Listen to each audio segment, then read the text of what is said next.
Let me share my screen here.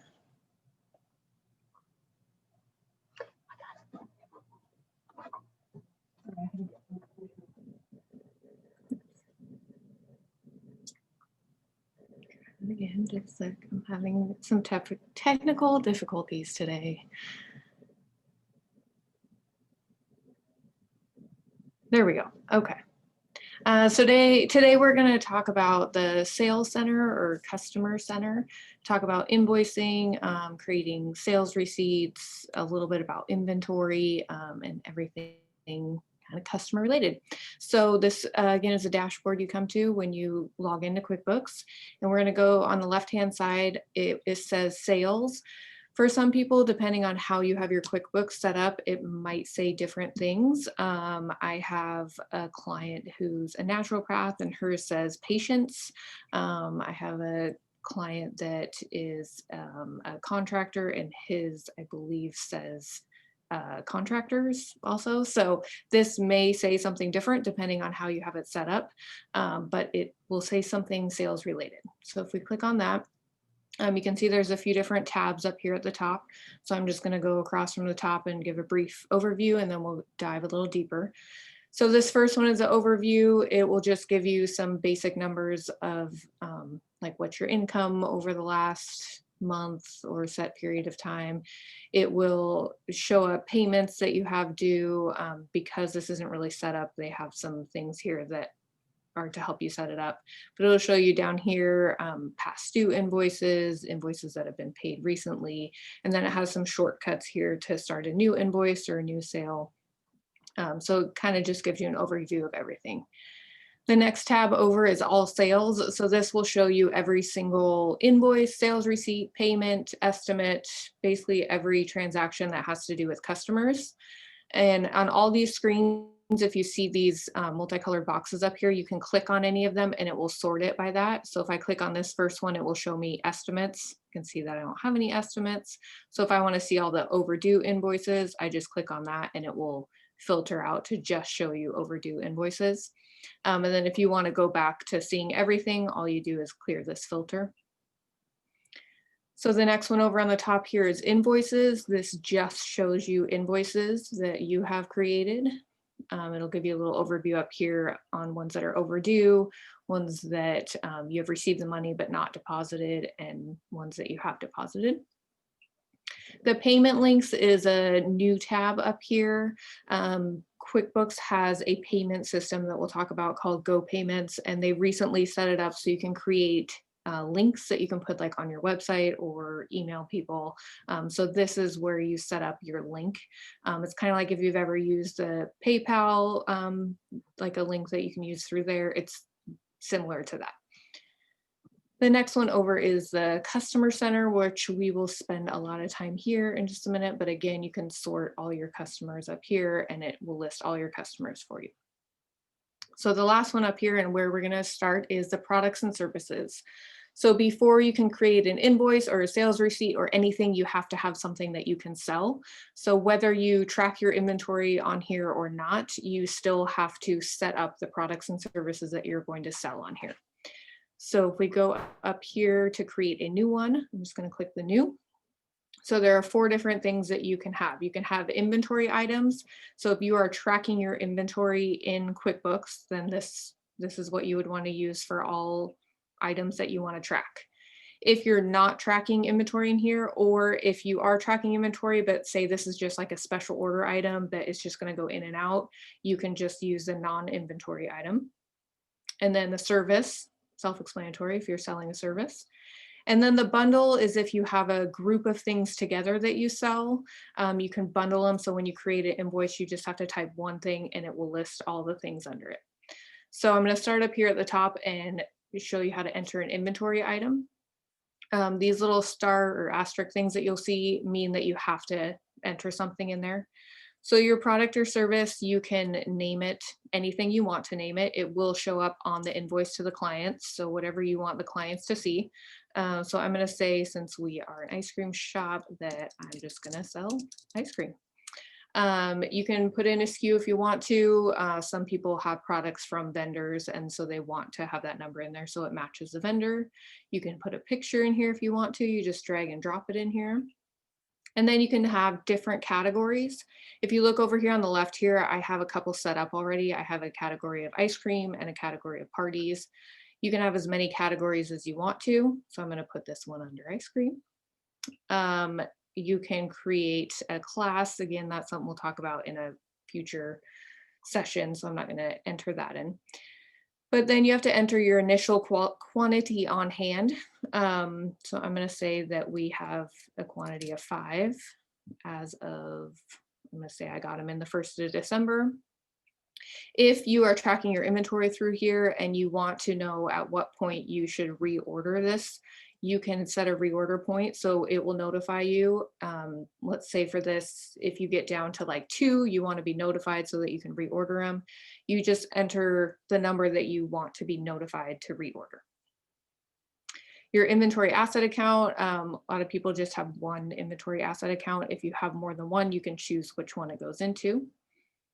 Your description, this is going to show up again on your invoices and sales receipts for your customers. So you want to make sure that it's describes, you know, I'm going to put on here like a 5-gallon bucket of ice cream.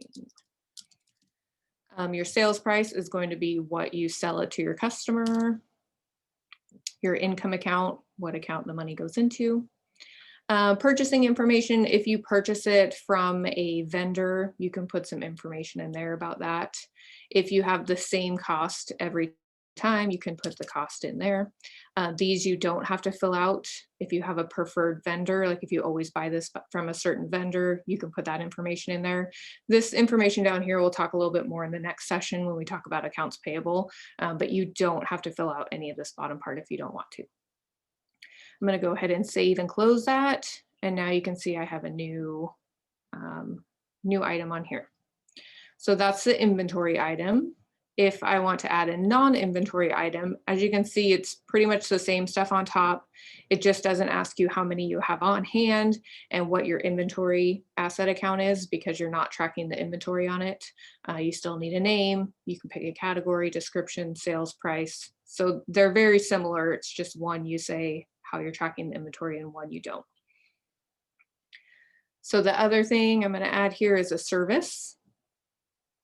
Let's see, I already did birthday parties on here, so I'm just going to do like a regular party on here. Again, very similar screen, same name. You can add picture, choose a category, class. And then you can put a description, host party for 20 people or whatever you want to put. Sales price that's going to show up on your invoices to your customer, and then your income account. If you purchase this service from a vendor, you can add some information down here. An example would be like I sell the service of using QuickBooks. And so I pay for the QuickBooks fee and then I charge my customer for that. So even though it's a service, I still purchase it from a vendor. So you can put the information in here, but most of the time for a service, you're not going to have that. Again, you can save and close it. You can see it added down here.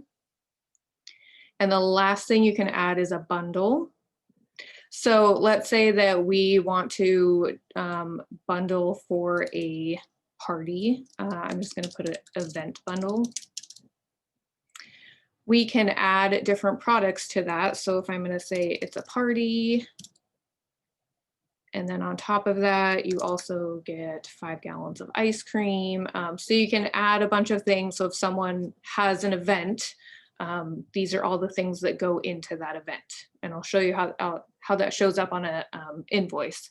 But some people, sell a bundle of products and services together, and that's just an easy way. Then when you go to invoice, you only have to type in one thing and all of those things show up. So I'm going to go ahead and save and close that. Okay, so here are all your products and services on here.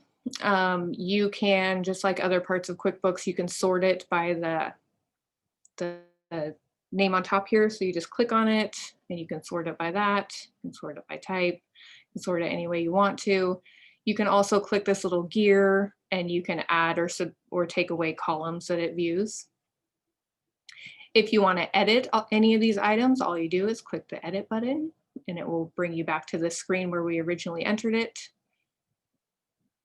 And if you want to make them inactive, you can make them inactive. You can run a report that shows how much you've sold, or you can duplicate it. So if you have, like, say for ice cream, I have multiple flavors, I can make multiple ice creams and just change the flavor of it.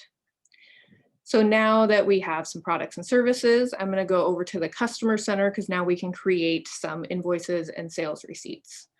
So the first thing I'm going to show you is to create a sales receipt. If you are adding a new customer, you can do it one of two ways. You can click here and add the new customer, but I'm going to show you how to do it from the sales receipt to start with. So to make a new invoice, new sales receipt, pretty much new anything, you click on the new button. I'm going to go down to sales receipt. So I can add a customer straight from here. Main Street grocery store. And I just click add new. So if I don't need to know any details, if it's just a one-time charge, I can just save it from here. Because it's a sales receipt, it's probably going to be just a one-time charge. So I just need their name. So the difference between a sales receipt and an invoice is a sales receipt, you are selling it and getting payment for it at the same time. An invoice, you are making an invoice, charging for it, and then a customer will pay you at a later time. So you can add an email if you'd like to send them a copy of this. You're going to have your sales receipt date. You can change the number if you want to, or it will automatically add the numbers. You can add a location if you want. Tags we kind of talked about last time. I don't really use them, but some people do, so you can add those. The next thing you're going to put down here is the payment method. So if they're paying you by check, you can put the check number and then where that gets deposited to. I'm going to change this to undeposited funds, and I'll go over a little bit more about undeposited funds in a minute here. So then I'm going to go down and just enter in what I'm selling. So I'm going to sell them some ice cream. Let's say it was 2. And you can see when I was entering, it tells you how many are on hand because it's an inventory item that I'm tracking. So you can see how many you have. So I'm going to sell them 2. It's going to be $100. Have everything filled out. And you can either save and send if you're going to email it to them, or click the little arrow and just click save and close. So now if I go back to all sales, I can see my sales receipt showed up there. If I go into customers, clear that, I can see that I have a new customer here.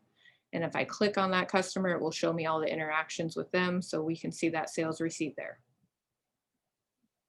So I'm going to go back to customers, and I'm going to show you the other way to add customers, is you can click here and add a new customer from here. So let's see, I'm using Main Street a lot.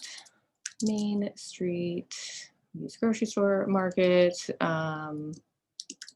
deli. Not very creative today, sorry. So we have the name. If you have a contact person with that customer, you can come up here and add their first name and last name. You can add a billing address. So if you're going to invoice, you will either need to have a billing address to manually send the invoice, or you need to have an email address so you can email it to them. And you can put their phone number, excuse me, website, any of those information if you want to. Down here under payment and billing, you can set the terms. So if this customer always needs to pay you right away, you can click due on receipt. If you give your customers 30 days, you can click that. And then if there's a preferred payment method, you can click that. And whenever you create an invoice or a sales receipt, that's just the method that it will pop up first. These are things you don't have to add if you don't want to. You can change them straight from the invoice, but if it's always the same and you're invoicing these customers more than one time, it just saves you some time.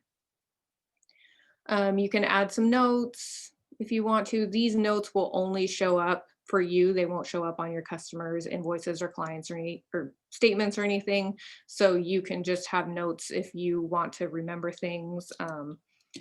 Maybe I'll say always pays late. And if I save that, you can see up here, my note is there. So it's just a note for yourself if there's anything you want to know, and it doesn't show up for the customer. So now that we have this customer, the other type of transaction we can do is to create an invoice. So this is if you are selling them items and they're going to pay you at a separate date. So we have their name, it will pop up their address and email if you had that filled out, or you can fill it out on here. I'll talk about this more in a minute, but you can set it up so that you can receive payment straight from the email that you send it to them. Just like the sales receipt, it automatically creates a number here. You can change it if you want to. If you have like manual invoices that you write out and you want to have it be the same number, you can change the number here. Again, we're going to add the product and service. I'm going to add that bundle that I created so you can see how it looks. So we have an event bundle. It tells you the total amount, and then it details everything that you're getting in that bundle. So you could just enter these things separately and it would give you the same total amount, but it just creates less work for you to be able to bundle it all together and just enter it once. You can come down here and enter a discount if you want to. You can add sales tax. Quickbooks will track sales tax for you, so you can set that up on here and it would automatically do it. If you need to have a deposit down, there's a place right here. You can enter that once they once they give you your deposit. The other nice thing I like about here is you can add attachments. So like I was saying, if you manually make your invoices, I have a lot of customers like contractors, repairmen who want to have a copy of all the items that they found, like any repairs that need to be done, and they attach it right here. So the client gets a copy of any notes. You can add pictures, anything like that, you can add straight to here. You can put a message on here that'll show up on the invoice or a message on the statement. And then when you're done, you click save and send to email it, or just save and close if you're done. Now again, it shows up under them. You can see they have a new invoice now. And if we go back to see all the customers, we can see their open balances. So we can see that they have an open balance of $300. So now, like I was saying before, you can sort. If I click on this, it will just show me the open invoices. If I click on this one, it will just show you the overdue ones. And then if you want to see them all again, you just clear it to view all. So I'm going to go into this one here. So you can see they have an estimate on here too, and some invoices and some payments. So I'm going to add another estimate. So you can create an estimate date as of today. You can have an expiration date if you want there to be an expiration. Again, with numbers, you can create your own, or it will automatically create one. Fill out, all the invoices, sales receipts, estimates, credits, all of that. You kind of fill out all the same general information, date, products, all of that stuff. So they look very similar. So let's say that they are buying some ice cream. Let's say they're buying 5 5-gallon buckets. Again, I can go down here and save and send it, or save and close it. I'm going to go ahead and save and close it. So now I can see that they have an open invoice. They also have an open estimate. It doesn't show a balance because it's still an estimate, so it's not really showing that they owe me yet, but the status is pending. So that shows that it hasn't been closed yet. This other estimate shows closed, and so you can tell that that estimate was created into an invoice and it's closed.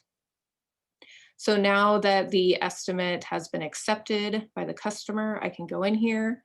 And up here it shows pending, so I can change that to be accepted. You can put who it was accepted by and the date. You don't have to if you don't want to. And then I'm just going to click save. So now that it's been accepted, I'm going to exit out. I can see that it's been accepted, but I still haven't billed them yet. So once you did the work and you need to send them an invoice, you just click create invoice. So you can do it a few different ways. You can do remaining total of all lines, so that will invoice the total amount that is left on the estimate. You can do a certain percentage of each line. So if they need to give you like a 50% deposit, you can do that. Or you can do a custom amount for each line. So I'm going to do a custom amount for each line. So let's say that they ordered 5 of the 5-gallon buckets and I've only delivered 2 of them because I only have 2 on hand. So I'm going to do a total amount of 100, which was a quantity of 2 at 50. And that's all I have to do. I can just save and close it. And now I have that invoice for $100. And if I go back to that estimate, I can see $100 have been invoiced and I still have $150 left to invoice out. So then the next time when I get the rest of it and I want to create an invoice, I can do the remaining total of all lines. It will invoice the rest of it and I can save and close. You can make as many invoices from one estimate if you want. So if you estimated for 5 different 5-gallon buckets and you need 5 different invoices, you can do that. You can change it however you want to. Now we can see this estimate is closed also, and we have these invoices that they owe. So let's say that one of these things of ice cream, something went wrong, and for some reason we need to give them their money back for it. We can give them a credit. So I just go under new transaction and go down to credit memo. And I'm going to enter the item that I'm crediting. So let's see, it was ice cream. I'm going to take 1 back. Again, looks very similar to all the other invoices, sales receipt, everything. And then save and send or save and close. So I'm going to save and close.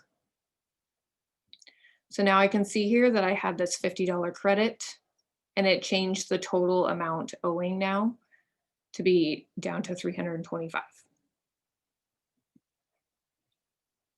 So let's say now they have made a payment to us. We're going to click new transaction and click payment. The other way you can do it is click receive payment straight on the invoice. Because they have multiple invoices, I'm going to do it from up here. And so you're going to enter the payment method. Let's say it was a check, the check number, undeposited funds. And let's say they only gave us $200. So you can see QuickBooks automatically kind of fills in where these should go. You should always double check and make sure that that's actually what they were paying for. So let's say in reality, they were actually paying $150 on this one. And then they were just paying another $50 on this one. So you just have to go in and type the amount on the invoice to show how much they paid towards each invoice. And you can save and send if you want to send them a copy of the receipt, or just save and close. And then you can see how much they have overdue and how much they have left. So they still have $125 open and $25 overdue. So let's say you want to send them a reminder about this overdue invoice. If you click on this little arrow next to it, you can just click send reminder. You have to have an email to do that. And it will just send them a little reminder saying, hey, don't forget, you didn't pay this invoice yet. You can also from here just send it again if you just want to resend the invoice. You can copy it if you want to do the same invoice but a different date. And the other thing I want to show you is how to do a reoccurring invoice.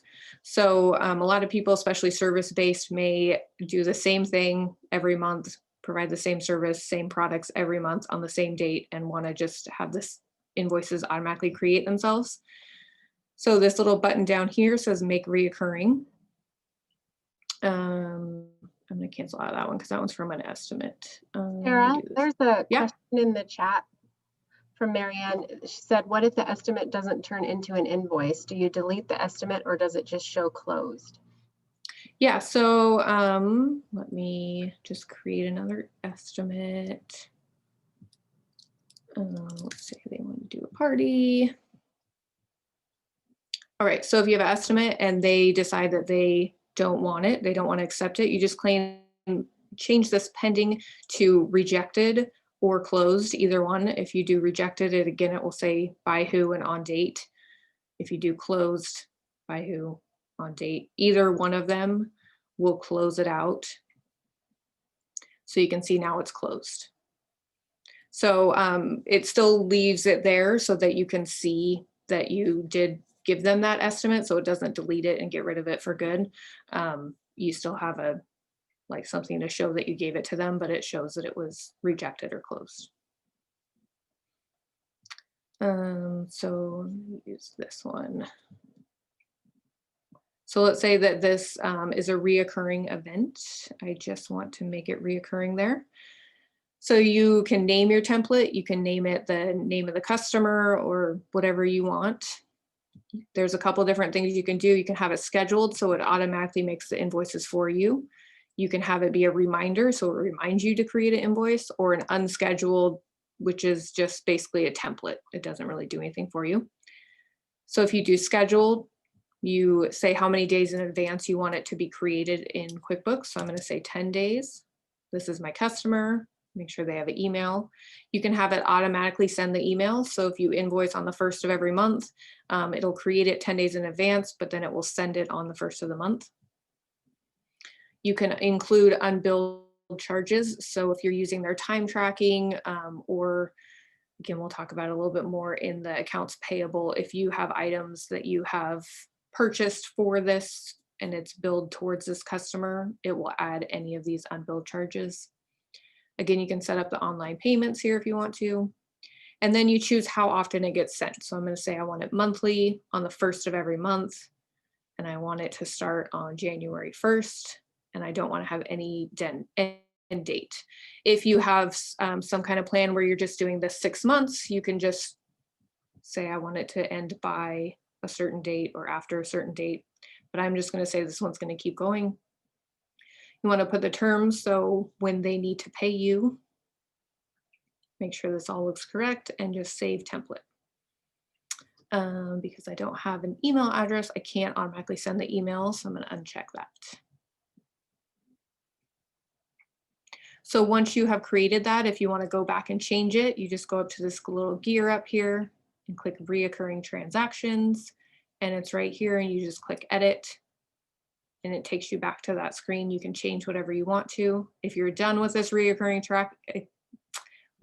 transaction and you don't want it to happen anymore, you just click the little arrow and click delete. Or if you need to skip one of them, you can skip it, pause it, or you can duplicate it if you have a lot of customers that have the same billing. You just make a duplicate and change the customer. All right, so I'm going to go back in here and talk a little bit about undeposited funds. So we've received a payment. I'm going to add another payment in here.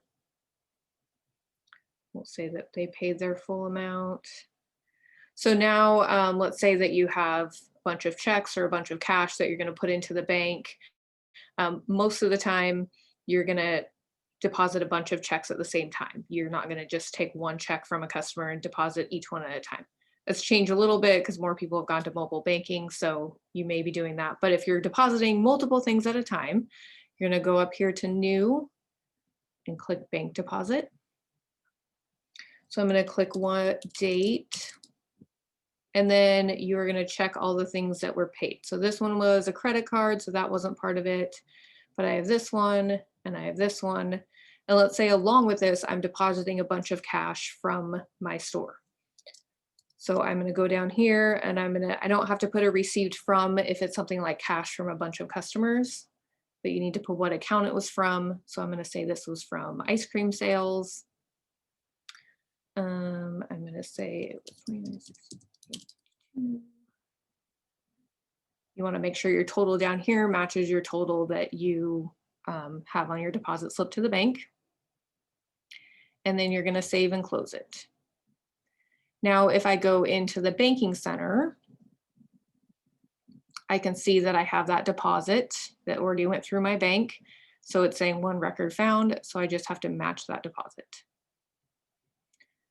Because I've noticed a lot of people now are doing mobile deposits and not accepting cash. A lot of people, when they accept payments, just put it straight towards their checking account because it's just one deposit at a time. So a lot of people aren't using undeposited funds lately just because it's easier to deposit one check at a time. So you may or may not use that function. To accept payments with QuickBooks, you can accept them, obviously cash or check, but they also have a credit card payment system called Go Payments. Let me see if I can do it from here. So I'm going to click on this and it will show you. So you can set up straight from here. They'll ask you some business information about your bank account. And you can see up here, they pretty much accept all credit cards, and you can also do bank ACHs and Apple Pay through them. And if you click here, it'll show you the rates so you can compare them. Well, they'll even compare them for you for Square and PayPal. So if you want to set that up through them, when you create an invoice for someone, back out here, you can click these little boxes up here, and then when the invoice gets emailed to the customer, they can just click on a link and pay straight from your invoice. So I'm going to show you a little bit about how to customize invoices, and then leave some time if you guys have questions. So up here at the gear at the top, this is where you can kind of do all your customization. I'm going to go to Accounts and Settings.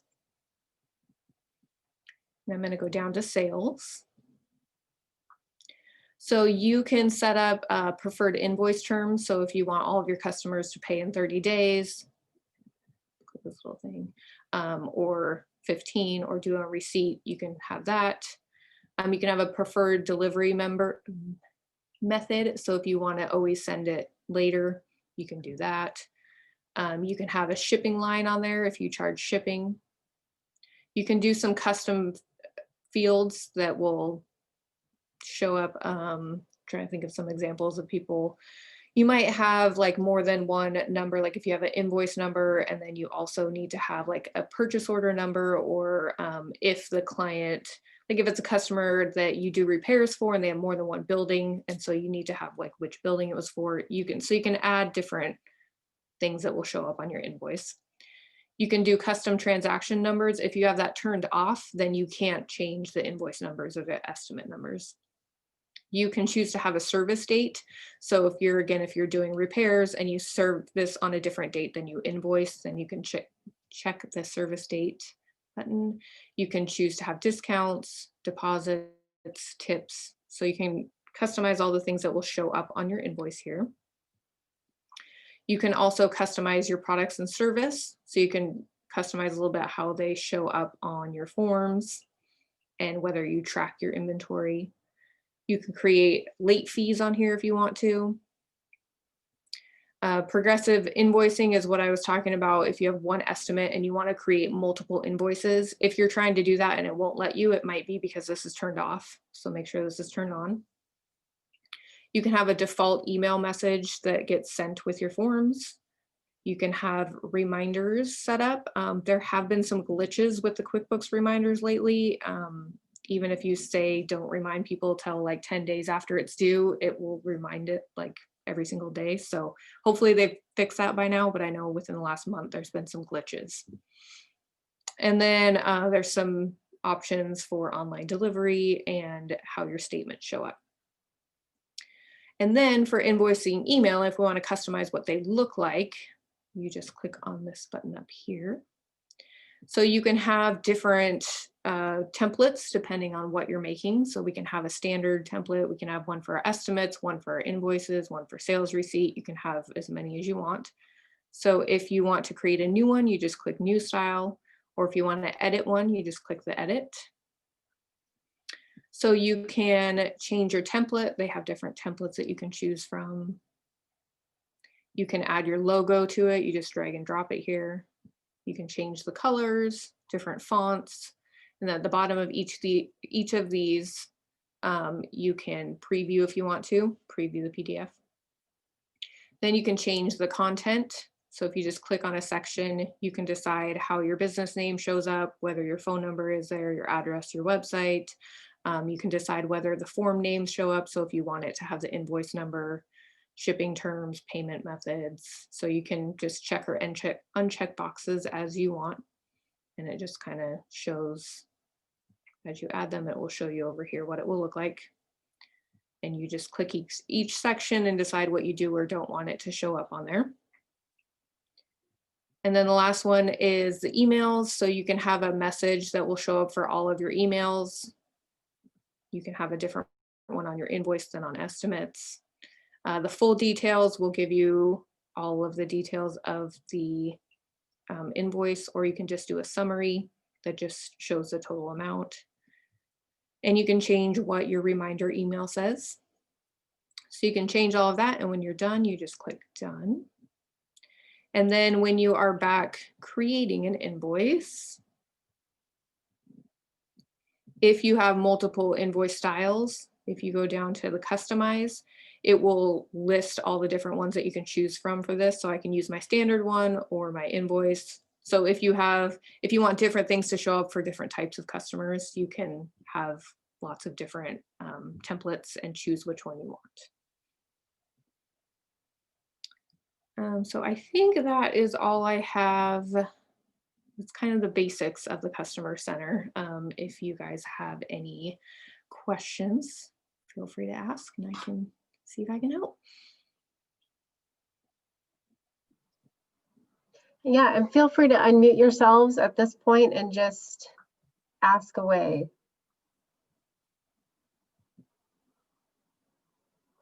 I know this is where I spend a lot of time in invoicing.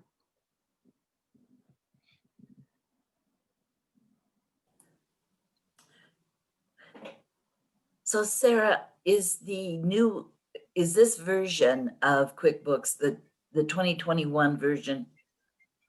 So this is QuickBooks Online. So there isn't different years. It's the same version for everyone. They do make some updates. So yours might look a little bit different than your neighbor because they are always adding and changing things. So there may be little changes here and there, but there isn't really a version for different years. Like the desktop version has like 2018, 2019, 2020. The QuickBooks Online is just the QuickBooks Online. There isn't different years. Okay, because I have the desktop 2018.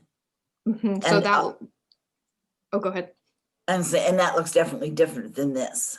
Yes, very different. The desktop version looks very different than the online, yes. Okay, thank you. What are the main differences between the desktop and the online version that you would say people might need to be aware of, especially if they were switching over from one to the other?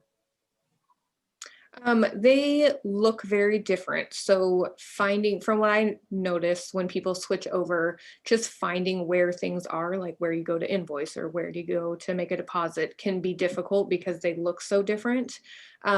Ultimately, they both do the same things, but just finding where to go and what to do can be more difficult. The online version is more user friendly. So there's like only two menus. There's this menu on the left and the menu on the top, where the desktop version, to get to something, there might be like 4 different ways to get there.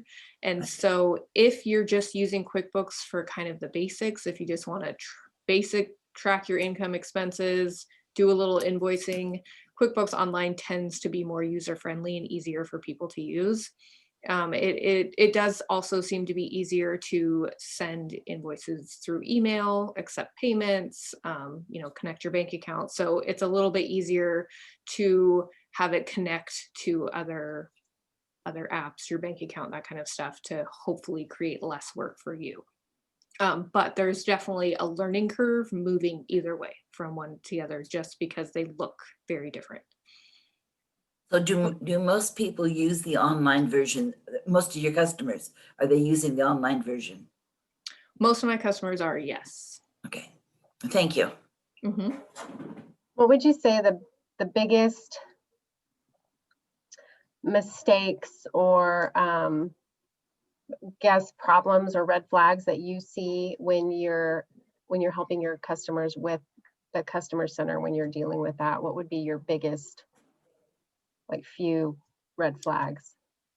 Yeah, I notice a lot of people, if they invoice more than once to a customer and then they receive a payment, kind of like when I showed you to receive that one payment, they don't look and make sure that the payment is going to the correct invoice. They just kind of assume that QuickBooks is applying it correctly. And then that can mess up, obviously, invoices that are, seeing which invoices are actually due.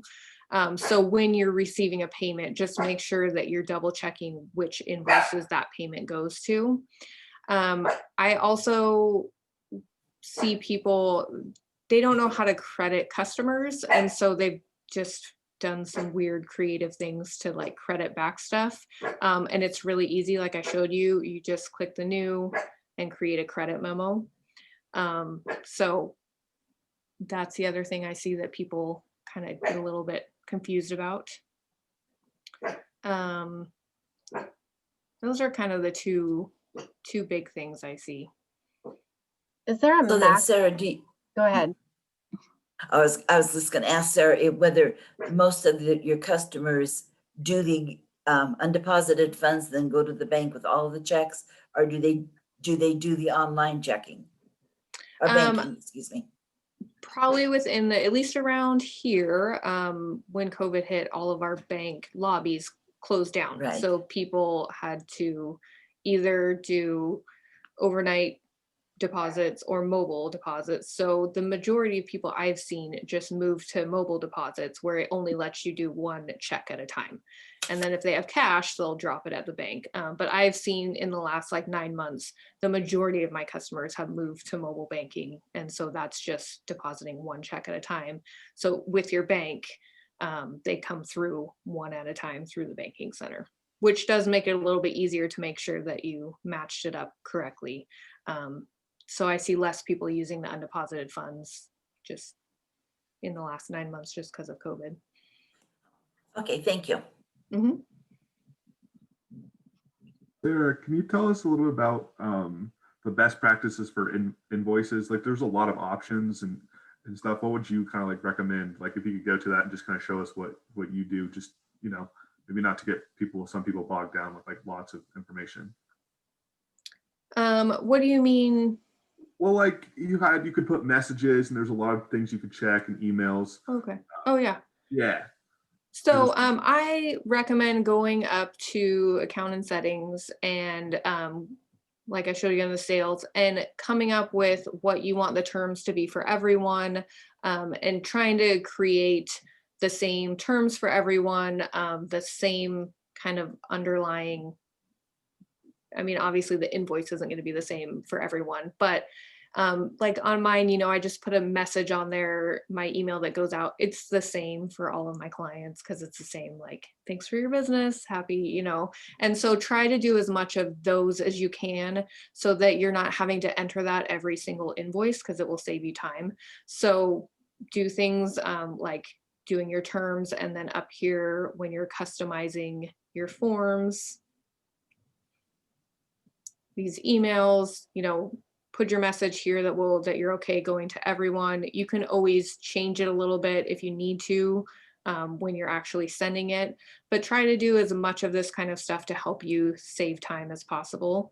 If you have different terms for different customers, when you are adding that customer, or if you want to go back later, like we'll go to this guy, and if we want to edit him, enter the terms in here so it automatically pops up. If they have a preferred payment method, they always pay by check. Then when it pops up to receive a payment, it will automatically fill in check for them. So if I save that and I go to make a payment, it automatically pulls up that payment method of check. So QuickBooks Online is great, and it tries to do as much as it can to help you save time. So use all of those things that you can to try to save yourself time when you're entering the invoice. So all you have to do is stick in a name, put in the products, and you're done. Use the reoccurring transactions if you can, like try to make it as easy as you can. And when you have time, fill out as much information as you can. So then when you don't have time, there isn't as much to do. One thing I noticed when I started creating invoices is because I have multiple companies and there's it's kind of like a corporation, and then I've got some subs under it. And I sent like my first invoice from the wrong company. And what I found is when you can edit like your work info, Mhm. is that like the best way to make sure, like if you want to preview that invoice, make sure it's coming from the correct business? Would that be the Yeah. way to do that? Yeah. And when you go to an invoice, before you save and send, you can print or preview down here. So if I click print or preview, it will show you. And so you can double check, you know, who this is coming from and what it's going to look like to them before you actually send it. So if you preview it and you say, yes, that everything looks good, then you can go ahead and save and send it to them. Well, that's just a habit I started doing because I was like, I don't want to do that again. So I preview all my. Yeah. Yeah. Yeah, because straight from the invoice, it doesn't really like, I mean, it tells you all about the customer, but like you said, if you have multiple companies, if you want to make sure that you're in the right company and you have the right information, then the only way to double check that is to preview it. Yeah. Cool. Thank you. So does that mean that you don't set up different companies, totally different companies within your program? Are they all meshed together? So I do because it's technically one company, but I have different, so like the business name different for different ones. I have one corporation. So it's all under the one umbrella. It goes through one bank account, but I separate certain things out. So like consulting is its own thing, and then there's like products and services that are a little bit different. So mine, I want to make sure that when I send an invoice, the work information, or not the work information, the where it's coming from, my information is correct. So I want to make sure that the address is correct, the business name is correct. So the client, my customer, is getting the correct business for what they're doing. So mine's a little bit different, and I don't know if I'm doing it right or wrong. Sarah would be able to tell me that better than I would. A lot of that is preference of your accountant, like how they want it separated out. I've noticed because QuickBooks Online charges you per company or per file basically, and QuickBooks Desktop, once you buy it, you can make as many companies as you want to. I notice when people use Desktop, they make lots of different companies, like they might make all of your sub companies separate companies, but on QuickBooks Online they make them all one and separate them by like class or location or something, so that they don't have to pay for multiple. But also, like you said, if everything's going through the same bank account, then and under the same corporation, then it's easy to use this and separate them out using something like classes or locations or something like that. So Right. I have seen many people try to find ways to do two totally separate companies on a QuickBooks Online, and it Yeah. doesn't really work. I don't do that. It's But yours always is different because something. it's all the same company. It's just that So then, customers know me by a different name, so it just depends who I'm sitting. Yeah. so then when you buy QuickBooks Online, you pay for your company separately then? Each file? You pay a monthly fee for basically for your file for each business. Okay, but what if you buy the year subscription? You can pay annually, but it's the same thing. You only get one business. One company. Yeah. One company. Mhm. Per, Which is part of what detracts people from QuickBooks Online. If you use QuickBooks Desktop and you purchase it and you're not using payroll or any of their stuff, Right. you can pretty much use it as long as you want to. I have a client who's still on QuickBooks 2011. And so you can, pay for it once and use it as long as you want to. So that is something that deters people from using QuickBooks Online, because you do either have to pay a monthly or an annual fee. With Desktop, you don't have to, unless you want to. If you're doing payroll, then you have to buy a new one every like 2 years. But it's definitely a big difference between the two.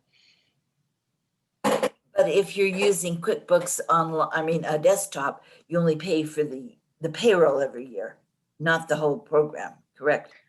You pay for the payroll. Your version cannot be more than I don't remember if it's 2 or 3 years old in order to run payroll.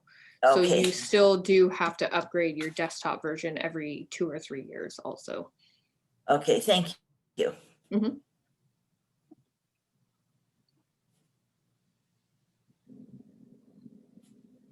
Well, we are at the 11 o'clock mark.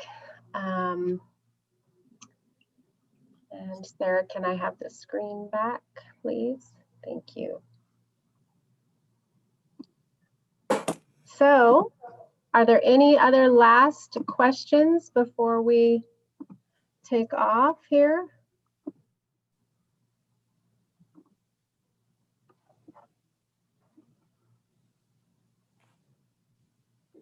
If not, have a great holiday, and we will see you after the break. Again, my information I posted in the chat. Feel free to reach out for anything. I put my phone number in there as well. If you have any trouble logging on, call me, text me. I will do everything I can to get you in as easy as possible.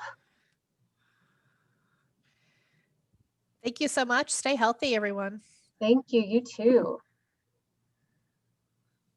Yeah, thank you, Sarah and Stephanie. Really appreciate it. Thank you, Dawson, for being here.